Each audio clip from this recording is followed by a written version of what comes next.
Good morning, everybody. Welcome back to the final day of the Sacred Trust Talks and Book Signing event presented by the Gettysburg Foundation and Gettysburg National Military Park. I hope you're all dry and recovered from... No, I'm not. Still wringing my socks out. We are pleased to collaborate with the Foundation to invite renowned Civil War historians, authors, National Park Service rangers, licensed battlefield guides, and experts to participate in the Sacred Trust to share their unique perspective with our visitors. Our first speaker today is Mr. Matt Atkinson, a man who needs no introduction. He will discuss politician, lawyer, judge, and member of Mississippi's Ordinance of Secession Drafting Committee, Hugh Reed Miller, who served as colonel of the 42nd Mississippi at Gettysburg. Mortally wounded during Pickett's charge, his death began an odyssey to bring his mortal remains back home. Matt Atkinson is a native of Houston, Mississippi, and has been employed at Gettysburg National Military Park for 19 years. He is currently working on a book about the Vicksburg campaign. Matt's passion is the Civil War, and he counts himself very lucky to make a living at a hobby at the epicenter of it all, Gettysburg. Please join me in welcoming Ranger Matt Atkinson.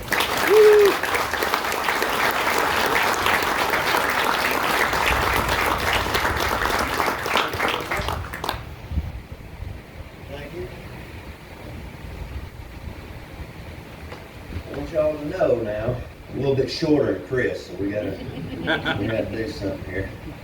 I want y'all to know that I liked Elvis before the movie. Okay.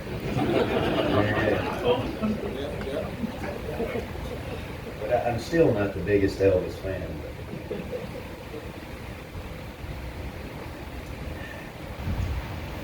But... All right. This has been quite a rush. The anniversary week for the staff here at Gettysburg National Military Park. Leading up to it, as things, as you know from your own life, as you get closer and closer to a deadline, things get more and more hectic, And I finished that tour literally. I went out with a friend of mine, Michelle. We went out the evening of July 1st and walked that Barksdale walk talk that we did yesterday. And so I went home and I lay in bed. It's 11 o'clock and I'm reading those notes and everything. This PowerPoint, which I'm about to present to you, some would argue myself that I possibly worked harder on this than I did that Barksdale. And if you want to make a cheeky joke about it, I guess that's fairly apparent if you watch the Barksdale walk right there. But I don't know. I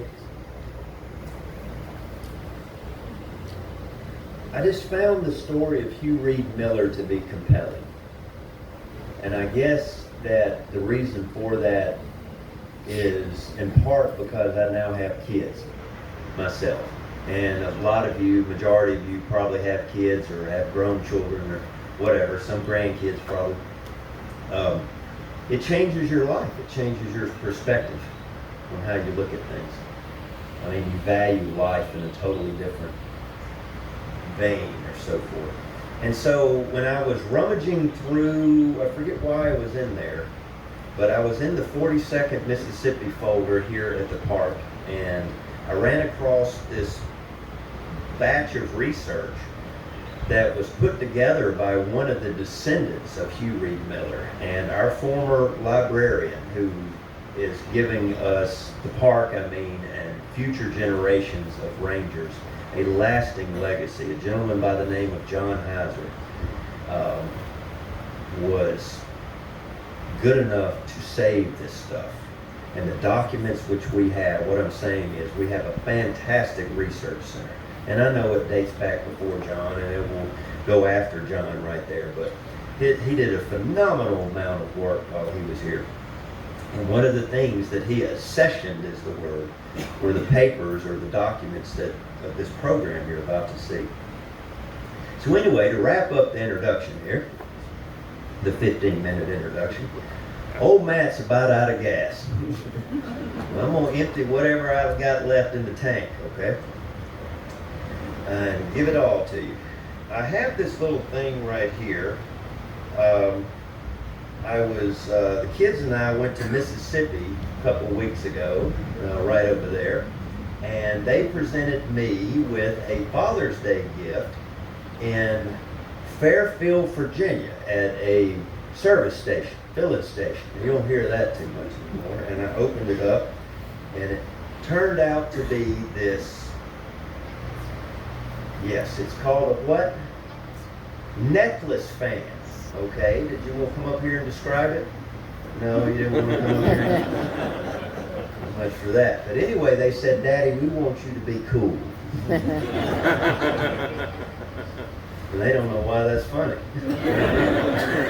So if you turn it on, what it does, it's got a fan in it, and it blows air up. Right here. Yeah, what do you think of that? Huh? Yeah. Oh, the small things that entertain people nowadays, right? So anyway, that's what I'm wearing here today. Let's get this train rolling. If I can get myself focused here. All right, so on July 4th, 1863, I don't know if you can read that, but when I found this note on the internet putting this program together, I about fell out of my chair. I said, lo and behold, my God, there's the original document. There are only 2 messages that at least I know of. Maybe somebody knows more, but I did a quick cursory glance of the official records, and this is not even in the official records. I could only find two messages from Robert E. Lee to George Meade in the aftermath of the battle. And to start the story of Hugh Reed Miller, this is one of the messages. So right out of the bat, I'm like, the commanding general of the Army of Northern Virginia has got time or places enough importance to write this letter in the midst of all the things he's got going on at the moment. And I was like, my gosh, who was Hugh Reed Miller? So on July 4th of 63, in the aftermath of the Battle of Gettysburg, Robert E. Lee wrote this letter. And it says, if you can't read it, the son of Hugh Miller, 42nd Regiment Mississippi Volunteers, who was wounded and taken prisoner in the engagement of yesterday, this is July 4th, as I said, is very anxious to learn of his father's condition. Any information you may be able to furnish concerning the fate of Colonel Miller will be thankfully received. I am, General, respectively, your obedient servant, R. E. Lee. So who is this guy? So Hugh Reed Miller is born in the Abbeville district of South Carolina on May 14th of 1812, which would make him a little over 50 years old here at the Battle of Gettysburg. He attended Baker School in Abbeville and in 1831 enrolled at the South Carolina College in Columbia, South Carolina.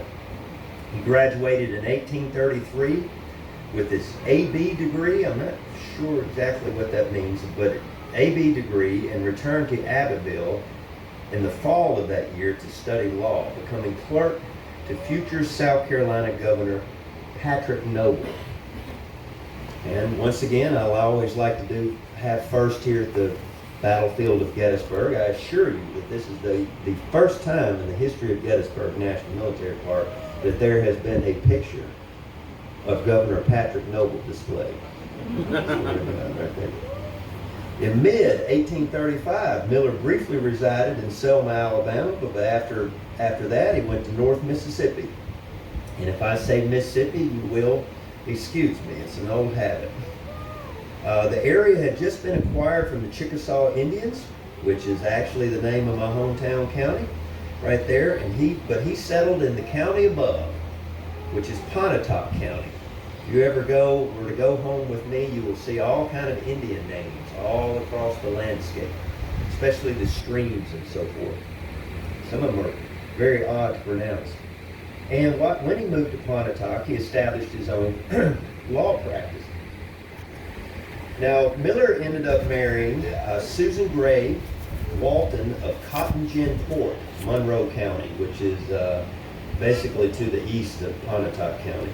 On May 9th of 1839, the couple had their first son, George, on July 26th of 1840. And Miller was elected to the Mississippi House of Representatives, the state representative, in 1841 as a Whig. I mentioned the Whigs yesterday, if you were paying attention. A year later, the Millers had a second son, Edwin Hugh, and his father, Hugh Reed Miller, finished his term in the legislature and returned to his law practice in 1843. Now remember these two sons, and remember the dates that I'm telling you, because this is 1840 and 1843 when their first two sons are born.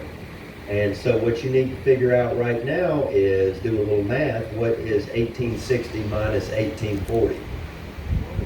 And that makes them at the time of the Civil War what age? Military age. All right, you see this setting up now? Okay, all right. So,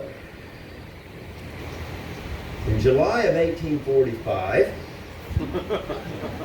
look, let me go ahead. I didn't have a picture. What do you want? So I typed in judge.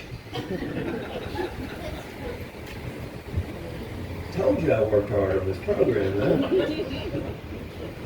In July of 45, Miller successfully ran for circuit judge of the 7th District of Mississippi. And in 1851, while still a sitting judge, Miller ran as a Southern rights candidate to a state convention of Southern states. The Southern states kept trying to get these conventions together. A lot of them were actually industrial conventions, where the South, these leaders throughout the South were trying to get a nascent industrial movement going to get away from the agrarian structure, of course, that we all know the South was bonded to. And but anyway, he held the judgeship for 8 years and then returned to private practice. In 1854, Miller also helped organize the Pontotoc Male Academy and served as a local counsel to both the Mississippi Central Railroad and the Mobile and Ohio Railroad. On the 1860 census, Miller was listed as both a farmer and an attorney, with both a Lexus and a BMW. I don't have a picture of his house, so I typed in house. I thought, well, if I was Hugh Reed Miller, I would live in that. Hope you find this funny. It is at 10 o'clock in the morning. Give me a break here. These are the jokes. His personal estate, though, was valued at $19,000, which is not a small sum, to say the least. Miller was elected as a delegate from Pontotoc County to the Mississippi Secession Convention on December 20th of 1860. His brother, Andrew Miller, was elected from Tunica County. So you're talking about a family who obviously is very well placed in politics. And I'm not telling you anything you hadn't already figured out. He's a lawyer. So obviously, therefore, he can read and write. And your educated people will be the people which we take for granted today, which would not be back then. You would have richer people being elected to the secession convention. Always remember, folks, when they had these secession conventions, there was never a up and down vote on whether to go in and out. They had votes on electing delegates to go here. There. So anyway, he's elected, and I couldn't believe I found this. This is the paper that arrived with him at the Mississippi Secession Convention, authorizing him or telling the president he was duly elected. Now, Miller went on to be one of the committee of 15 who drafted the Ordinance of Secession. This is the old Capitol in Jackson, Mississippi. This is where the Secession Convention would have taken place. I could do the whole talk, as you well know, on the Secession Convention. I did go through, though, and I can't, because our focus is something else today. I did go through the papers, though, the whole minutes, if you will, of the Secession Convention, and Miller is in there. I was looking for any tidbits. I mean, kind of the flavor of the guy. What were his arguments? He's not really popping up a lot, and I had to be careful not to get his brother mixed up with him. But he obviously was good with the pen because they put him on this committee of 15 who drafted the Ordinance of Secession. Now, I couldn't figure out the Ordinance of Secession. I'm splitting hairs right here. The Ordinance of Secession is different from the Declaration of the Causes. So you keep shaking your head, Al. Thank you. I know I'm right. So I don't know if he was on that. I don't know. He could be, he could not be. But I'm getting deep in the weeds. So around this time of the convention, Miller organized the Pontotoc Minutemen. And if you're wondering, this is no relations, but this is a member of the Pontotoc Minutemen, unknown soldier, and was elected captain of the unit. It was mustered into service as Company G of the 2nd Regiment of Mississippi Infantry on April 30th, 1861. So we're talking within like a little over 2 weeks after the firing of Fort Sumter. Miller's already ready to go. At the First Battle of Manassas, Miller was near General Bernard B. when he was killed. Probably heard, you know, when I need not tell you, Bernard B. gives Stonewall Jackson his nickname. There stands Jackson like a stone wall. Let us go to their aid, or rally behind the Virginians, whichever version you like. A year later, the 2nd Regiment was reorganized when many enlistments expired, and Miller lost the captaincy of this unit. He ran for colonel also, but came in third behind second place. Second place in the election was Colonel William C. Faulkner, who was the great-grandfather of the future author, who we all know. And first place came in as John Stone, and he became the colonel of the 2nd. And if you ever see the Mississippi Confederate monument on the grounds of the old Capitol, this is the state monument. Reportedly, the Confederate soldier on top of that monument is John Stone. Now, I don't know much about him, but that's how much they thought of him to put him up there. So Miller lost to, I don't think Miller stood a chance in that election. So, in true fashion, what did he do? He took his ball and he went on home. He returned to Mississippi and he raised the 42nd Regiment Mississippi Infantry at Oxford in Lafayette County on May 14th of 1862. And in 1862, I assure you that the University of Mississippi, the Ole Miss, was already partying in anticipation of winning the national championship in baseball in 2022. Because it's never too early to start a party at Ole Miss. Might put that on a t-shirt. The regiment became part of Joseph Davis's brigade. The new command took part in Longstreet's operation, or Siege of Suffolk, in the spring of '63, and the brigade returned to Northern Virginia, where it was placed in Henry Heast's new division. Now, I want you to do this right now. If there's one thing, I don't know if you've picked up this yet, but I haven't showed you a picture of Hugh Reed Miller. Now, I've given you a couple minutes here, and you already should be forming an idea of what do you think he looked like? Picture that. What does he look like? Now keep that in the back of your head. There is no right or wrong answer. And we'll come out at the end and we'll see if it matches anything that's close to it. Now let's jump right into the Gettysburg campaign. This lecture is not about the Battle of Gettysburg. Really, it's more about Hugh Reed Miller. I'm giving you a cursory overview. I know a lot of you want me to go all into the actions that took place, but nevertheless, everybody knows, if you've read something about Gettysburg, that Davis's brigade, this guy's brigade, he ends up losing control of it on the first day's action, and they are subsequently pinned in at the railroad cut, which is between stop number 1 and stop number 2 on the driving tour, if you're trying to place that. Before entering the railroad cut, Hugh Reed Miller was with them, obviously. And how he escapes there, I guess I don't know. I couldn't find anything that any record or anybody noting where he was at the time. If I was a colonel in charge of a regiment stuck in that thing, I would probably try to get on the end so I could see. And so if you're on the end, you're in a good position to get out of there, I suppose, you know. But I'm just guessing. On the third day's action, which was getting to the heart of Hugh Reed Miller, he's in Pickett's Charge. And the assault is going to climax at the Bryan Farm, which is still extant on the battlefield today. So to give you, to give you an idea, my pointer doesn't work, I have to walk with it. Here's Bryan Farm, right here, okay?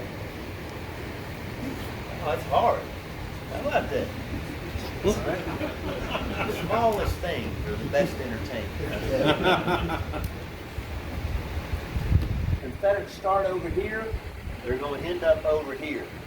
All right, when I start talking, or when Ben's about to talk right here, all this action is taking place between here, the Emmitsburg Road, and over here at the Bryan Farm. Right in here. That's the placement. It would be the high watermark stop. When you go right past that, and it'd be the white barn. It'd be over to the left. I've got a picture, I believe, in just a second. Okay, so Hugh Miller goes forward. Let me say one thing before we get some quotes being read here. Joseph Davis, who's in charge, I'm throwing this out, I'm throwing you Gettysburg buffs, battle buffs a carrot here. It is not clear what exactly happens on Davis Brigade on July 3rd, specifically with Joseph R. Davis, because we don't know where he is. There's only one account, and the account he's not with him. There is very vague accounts and nothing concrete that Hugh Miller, may have commanded Davis's brigade across the field if Joe Davis is not physically present with him. All right, so put that into the back of your head right here. So I promised you yesterday, if I could, and if you don't know what this cost me to get him here, because I had to go through the whole thing. I promised you yesterday, if all possible, I will get old Ben Lee to come up here and read you some quotes, because y'all haven't seen him in a few years. And if you were at the very beginning of the tour yesterday, I was telling you that Ben is very excited to be taller than his daddy, right here. And so, if you'll come up here, we can see how tall he is right now. All right. Now just stay down there. Right here, okay? All right, so he's about there. He's about there. So Ben's going to read to you right here. I've got some long quotes, and Ben is going to read to you right now about what is going to happen to Hugh Miller when they get up to the Bryan Farm right here. All right. Ready? Yeah. Go ahead. Just start. Is Mike? Try it. There we go. In the assault that day with Colonel Miller was not one but two of his sons, Eddie and George. George served as Sergeant Major of the 42nd Mississippi, appointed by his father. He was wounded badly in the attack, but managed to make it back to Confederate lines. On July 11th, he wrote his mother of the sad news. All we know of poor father is that he was left, supposed to be mortally wounded on the field, between the enemy lines and ours. That he said to one of our officers on leaving him, "I'm wounded and I fear mortally." More than this, I cannot hear from anyone, but I fear that the worst is too terribly true. Our poor Eddies stayed with Mr. Witherspoon, chaplain, to try to find him and either him back or at least inter him decently. They've sent me off with the wounded, and I have not heard anything since from them, Ma. God save my poor brothers at least. My dear mother, I entreat you, bear up for the sake of those that are left. Oh, do not give way too much. Do not utterly break down under this terrible blow, or we may not ever see each other again. So where did Colonel Hugh Miller fall? Andrew Cross of the United States Sanitary Commission wrote the following. In a fence corner just above us, among our men, lay Colonel Hugh R. Miller of Pontotoc, Mississippi, an eminent lawyer and judge of that state, shot through the left breast and right knee. We gave him a little wine and a cracker, which he took with great modesty, saying he was not dangerously wounded, but was thankful for our offer to write to his wife. The surgeon told us the case was dangerous. Calling again after a short time, he modestly said, I'm very much obliged to you, but give it to those around who are worse and need it more. Miller's other son, Edwin, later wrote his uncle more details, saying that his father fell. He lay in a few feet of a little white frame house on the Emmitsburg Pike Road, some 25 yards from their line of stone. Fences, together with Captain Magruder, the AA general of our brigade, who died and was buried in a few feet of where he lay.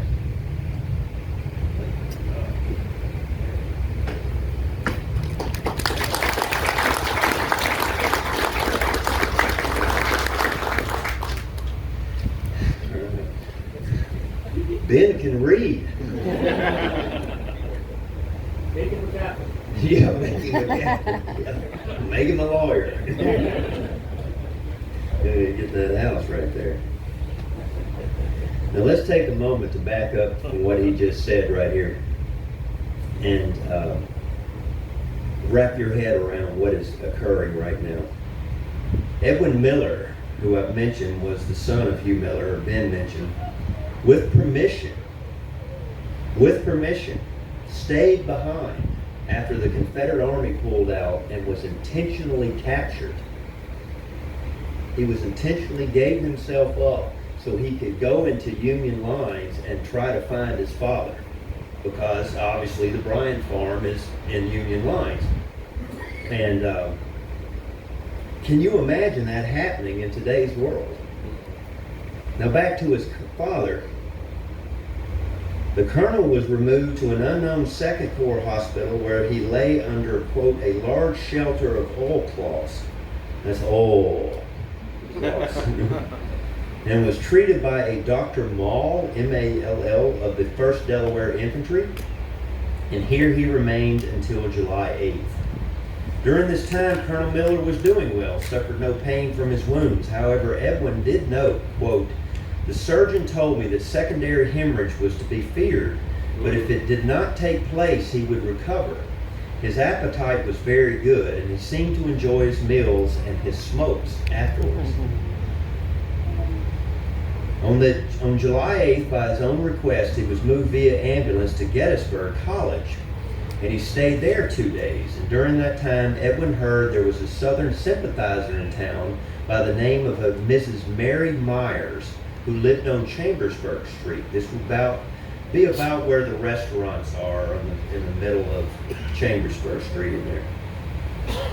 The colonel was moved there where he had a more comfortable stay. We think of these hard lines between Pennsylvania, and border states and Maryland. You'd think you'd have both sides. There were a lot of, I don't have a number for you, but there was more than one Southern sympathizer that showed up here in Gettysburg. And they were helping, especially with the Confederate wounded. A lot of them came out of Baltimore and were giving aid to them. But this local lady, Mrs. Mary Myers, obviously wasn't from Baltimore, but they're running within the same circle. You have to remember too that Edwin, the son, was probably having a hard time, because if you took in Confederate wounded in your house in a northern town, that could lead to repercussions, social repercussions down the road.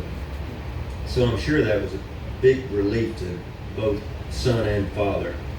During this time, he wrote letters and spoke of recent disasters at Vicksburg and Gettysburg. Colonel Miller often said that, quote, that though we have met with severe reverses to our arms and our present condition seemed very gloomy, yet that he felt as confident as he ever did that in the end, the independence of our country would be established.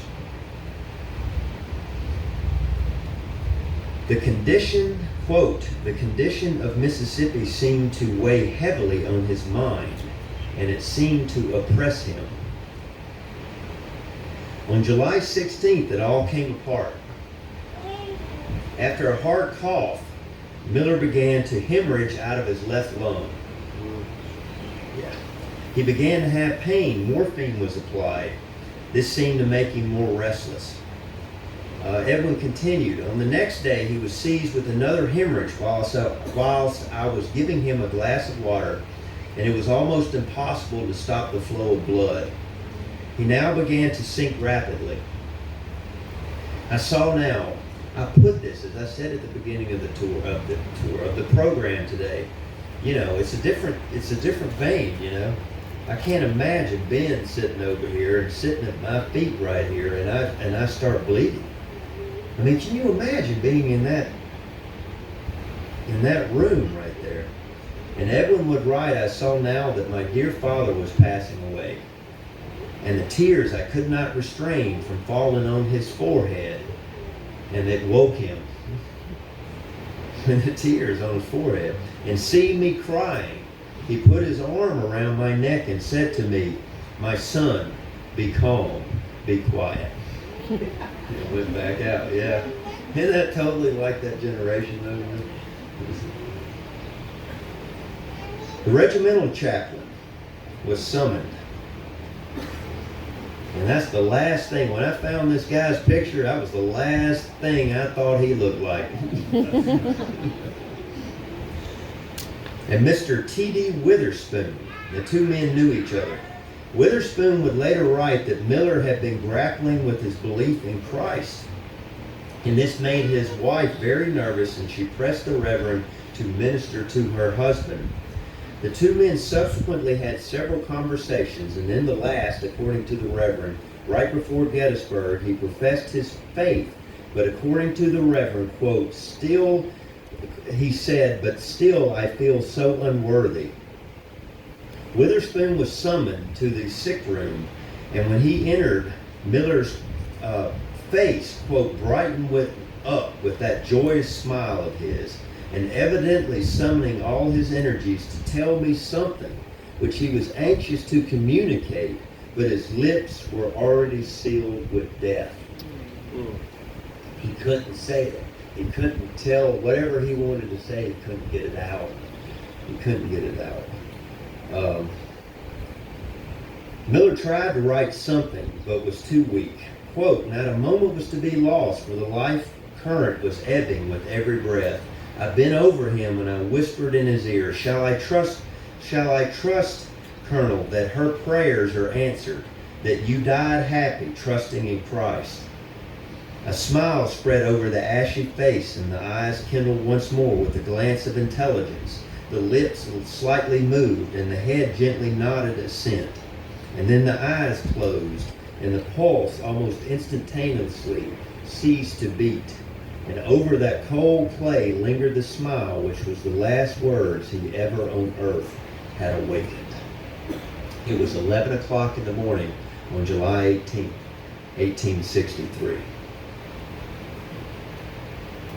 Now, this story is about to take an interesting turn. Edwin, as you would think, I mean, this, if you noted what Ben was reading to you earlier, this mother, I'm reading between the lines, but I'm pretty sure I'm hitting the nail here. this mother is very worried about her husband and her sons getting killed or maimed in this war. And she's apparently a very nervous person. So much so that the sons know that they're worried about their mother finding out that their father has passed. So, couple all that together, and you put the natural grief that's occurring because the boy has just lost his daddy.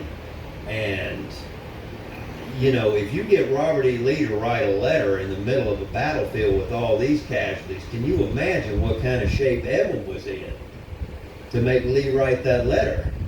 I mean, you have to factor all this in. So, that boy really, really, really wants his daddy home. And when I say home, he doesn't want to leave him among, I don't mean any disrespect, but he don't want to leave him around y'all up here, all right? Or as Lee would say, those people up there. He wants his daddy home. And quote unquote, kind friends from Baltimore are going to come to the relief. They procured a metallic case. And then, get this, picture this happening in a modern war today. Badgered the camp commandant here at Gettysburg to give permission for parole prisoner Edwin Miller to accompany his father back to the South as a parole prisoner of war. The commandant, whatever happened in there, these ladies, all from Baltimore across the South, and I suppose the host of Miller, they went to the commandant. The commandant wrote a letter to speed their journey, to take with them down to Baltimore. So the party leaves Gettysburg in the middle of the war, and Edwin Miller is dressed in a Confederate uniform in the middle, towing a casket back home. I mean, it's crazy.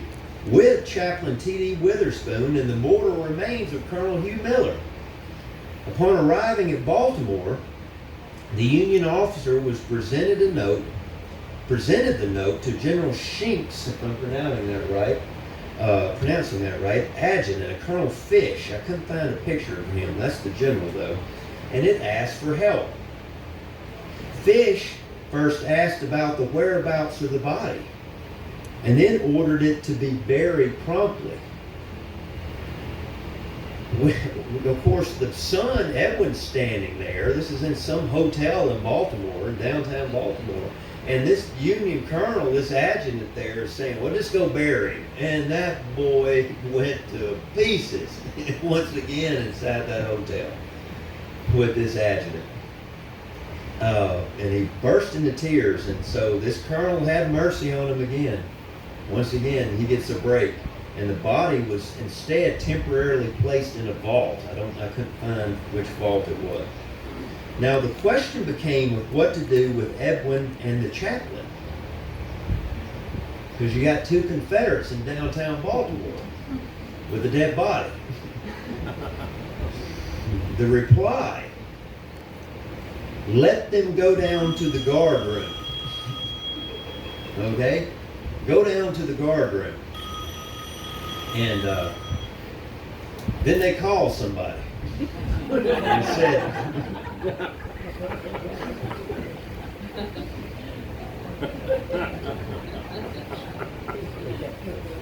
yeah. All right, so we're going to have Ben come back up here, and he's going to read for us a little bit, because you're just not going to believe this when it goes down. I'm talking about a reverend. They threw the reverend in jail. Now some of y'all probably, I'm not going to ask anybody, but some of y'all probably been to jail. How many reverends you ever sat by in jail? All right. Come up here, we're going to start right there. Go up there and just finish it. Yeah, go down to here and then keep going. All right. What's the ball? Three blasphemy. Yeah. Okay. And then just go right here. Okay. Now, yeah. Now this guard room was a dark basement of the hotel, and was General Shink at his headquarters, basement of the hotel. Now in this guard room was a dark. I've lost my place. Nice basement. At his headquarters. Provided with an iron door and small grated window to emit a little light, provided into which the provost guard emptied to the sweeping of the streets. Let that sink in. All right. Drunken soldiers, deserters, bummers. How do you say that? That's Latin. We don't know Latin. Yeah, that's Matt dropped two. Ben doesn't know this, but Matt dropped 2 classes in college. Can you imagine somebody from Mississippi trying to do Latin? Well, there it was. Yeah, yes, sir. So it says something that's pretty deep. You aren't gonna know what it is, but I don't know how to say it. Right there. All right, constituted. Right? Constituted its ordinary population. Hence the lieutenant was startled by the proposition and said, quote, "But this man is a minister of the gospel. You won't send him there." "Why not?" asked the now irate colonel. "The preachers are more to blame for this war than any others. The best thing we could do is hang a few of them after we capture them." And so without further ado, the iron door swung open and closed behind me, and I found myself in one of the vilest dens in which any respectable man spent the night. Let that sink in.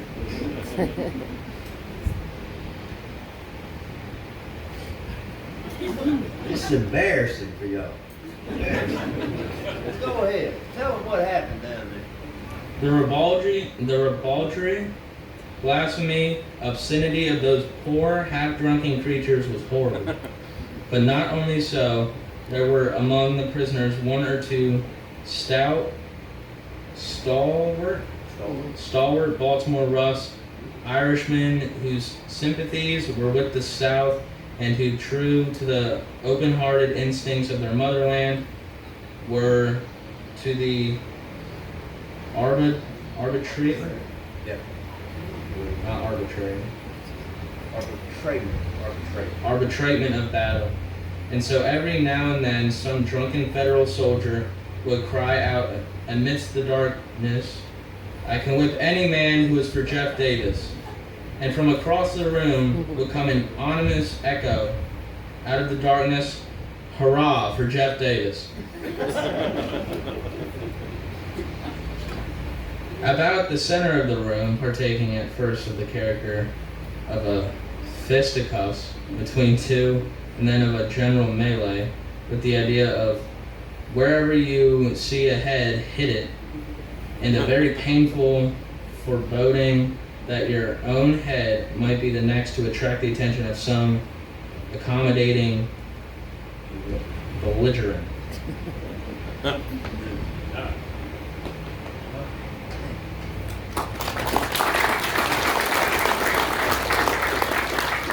Okay. Which one are you?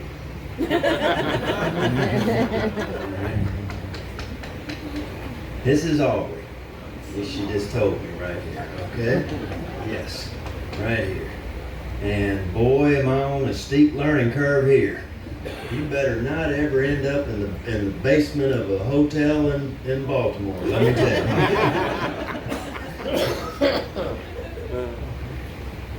Real quick. You think you're seeing double? Here's the other one. Which one are you? Speaking to the microphone. This is Emma. Right here, all right? And I am trying. What is happening here while this speech is happening is I'm hoping that fisticuffs that Ben just wrote about, I was hoping not to have a reenactment down here for y'all in front.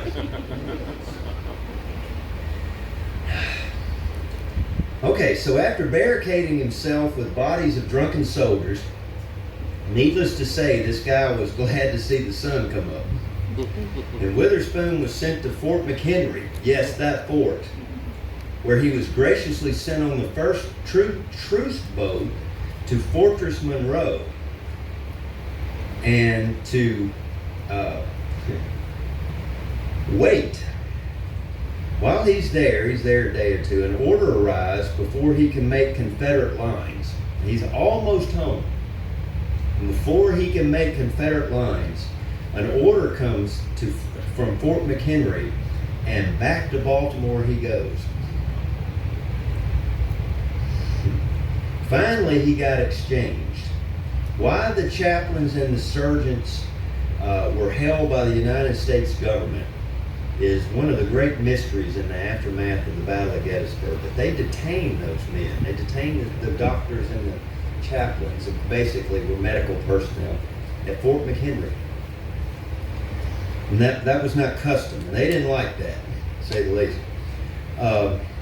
Carrying a letter from Mrs. Mary C. Magruder, a Southern sympathizer from Baltimore, to a Lieutenant Frank Fauquier, if I'm saying that right, at Fort Monroe, asking this federal lieutenant to expedite the exchange and transfer of Edwin, the chaplain, and his father's remains. So once again, we get lucky. He gets a break. This Southern sympathizer, this lady, knows a lieutenant in Fort Monroe, and she writes a letter, and Edwin presents the letter to this lieutenant, or the chaplain did, and this opens the door, so to speak, once again. It's crazy. So Edwin gets his parole on July 24th. On the afternoon of July 27th, quote, a stormy day, a cold penetrating rain was rattling the window panes, and 4 figures stood atop a railway platform. That's not it, believe me. A few minutes later, a plain burial case of wood was drawn to the door and transferred to a wagon which was ready to receive it and borne away to the general office of the express company in the city. The case contained all that was mortal of the gallant Colonel Hugh R. Miller. Quote, the casket was too common an occurrence to excite any unusual interest. But standing beside that box, nevertheless, this is not him, by the way, quote, stood a boy of slender form, his neat but almost threadbare uniform of Confederate gray buttoned about him to shield him from the penetrating and pelting rain. The quivering of the lips and the occasional tremor which passed over the tender form, telling of the mute agony of the boy, whose form had stood unflinching amidst all the storm of the 3 days' battle at Gettysburg, but who now found himself unmanned with that thought that he must bear home to his mother at once the tidings of her loss and the fearful confirmation of it. The chaplain's writing this account, by the way. A military funeral was held at this place in Hollywood Cemetery. If I ever get back down, I'm going to Richmond in a couple of weeks. If I have time, I might slip into Hollywood and try to find that. Be neat. The funeral is attended, to give you an idea of who Colonel Hugh Miller was. The funeral is attended by none other than Jeff Davis. Yeah. So he was well known. Funeral was held on July 29, 1863, as I said, at Hollywood. At the graveside, the Reverend Dr. Moore said the following remarks. He is now to be laid far from the sunny fields of his distant home to repose among strangers until his honored dust can be taken to sleep with that of his kindred. But the memory of his unbending integrity, his unselfish patriotism, and his unfaltering courage shall pass into that common heritage of glory that belongs not to one state or section, but to the whole of that broad land that is now passing through its ordeal of fire. I wish I could do that, right like that. On January 10th, 1864, this is July of 63, January of 1864, Susan Miller joined him. Her sons were right. She died of a broken heart, died of grief. She traveled to Virginia twice in order to be with her husbands and sons. She died at Sunnyside, I guess that's a home name, in Cumberland County in Virginia. Susan Walton Miller was entombed with her husband at Hollywood Cemetery in Richmond. But ultimately, the Millers were reinterred in lot number 156 of the Aberdeen City Cemetery in Monroe County, Mississippi.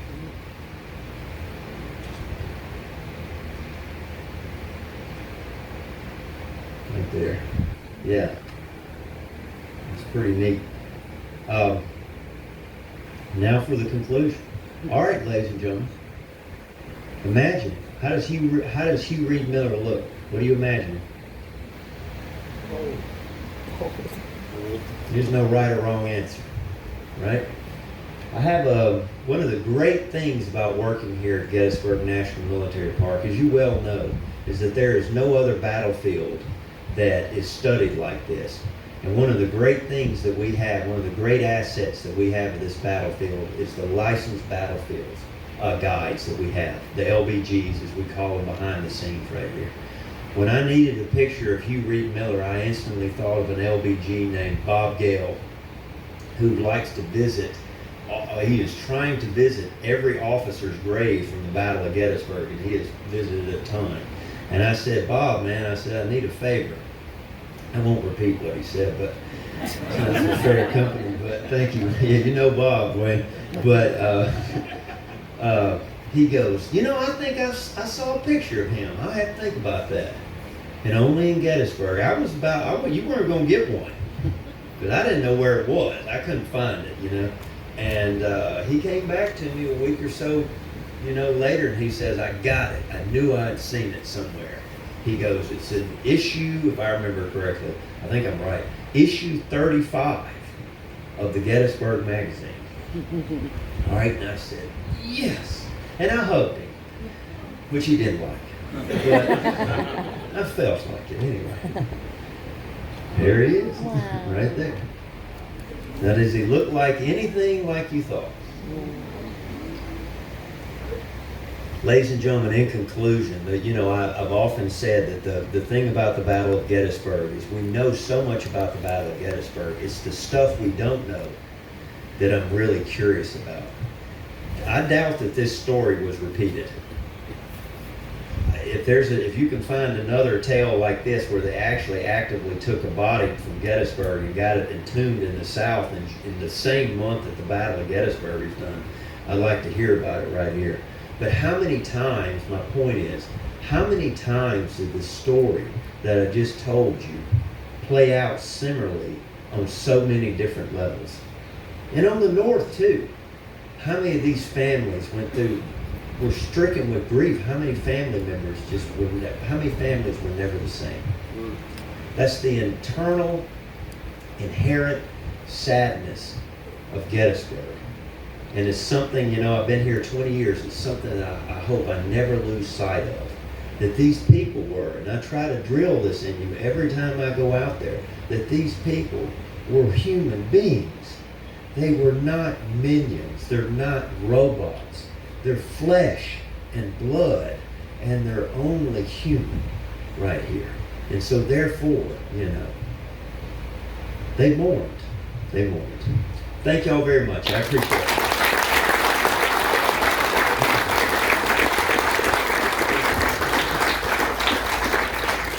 Thank you, Matt. We'll take a couple questions. Bob Gill's working on one for me, too. I got a guy that's got 2 graves. I can't figure out which grave he's in. So Bob Gill's working on that for me. Bob Gill. Hugh Miller in Latin lessons in the Battle of Gettysburg, right here. All right. There you go. Oh, hey. Hey, Matt. Did the 2 sons survive the war? That's a good question. Let's see.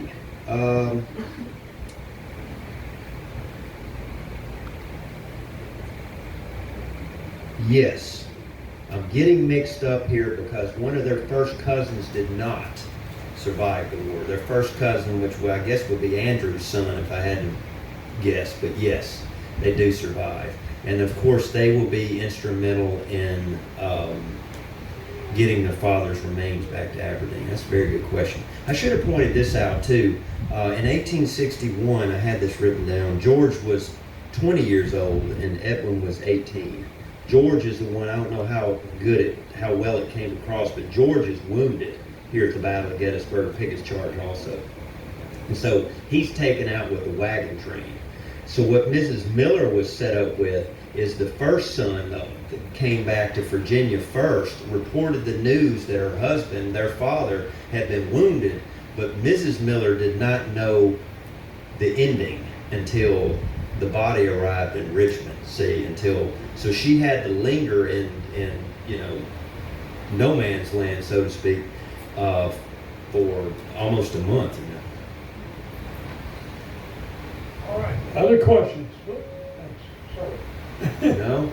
Other questions? Oh, they're in the back, okay? Always in the rear. Why die? Go supply. Was there any evidence that Meade actually answered Lee when Lee wrote that letter? I don't have the response to it, but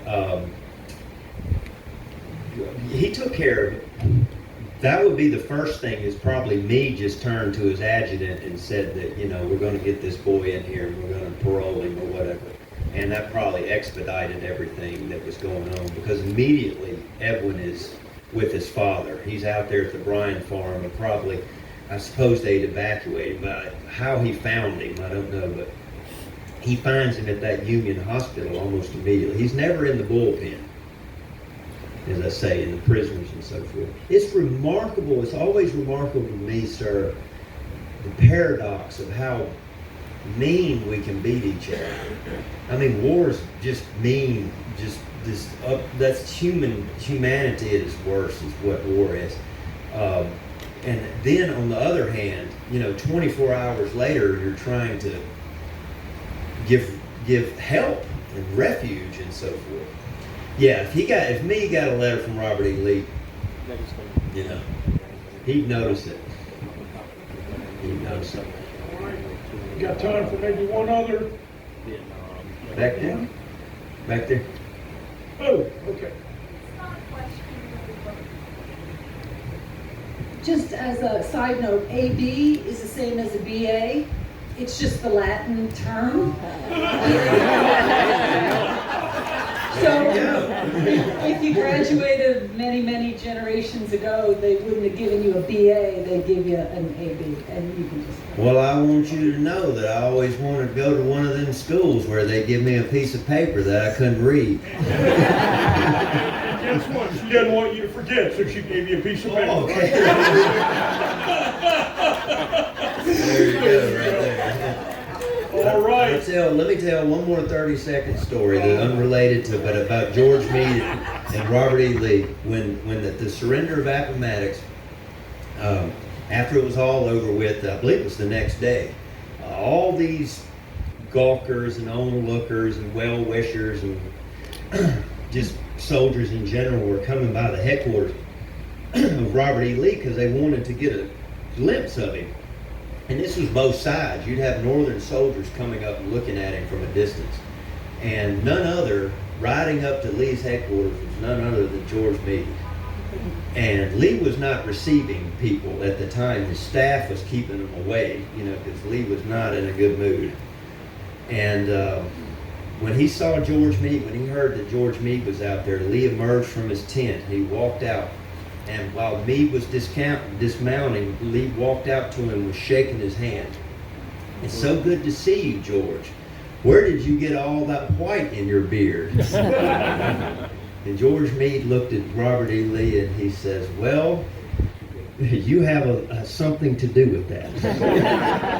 Thank y'all very much. I appreciate it.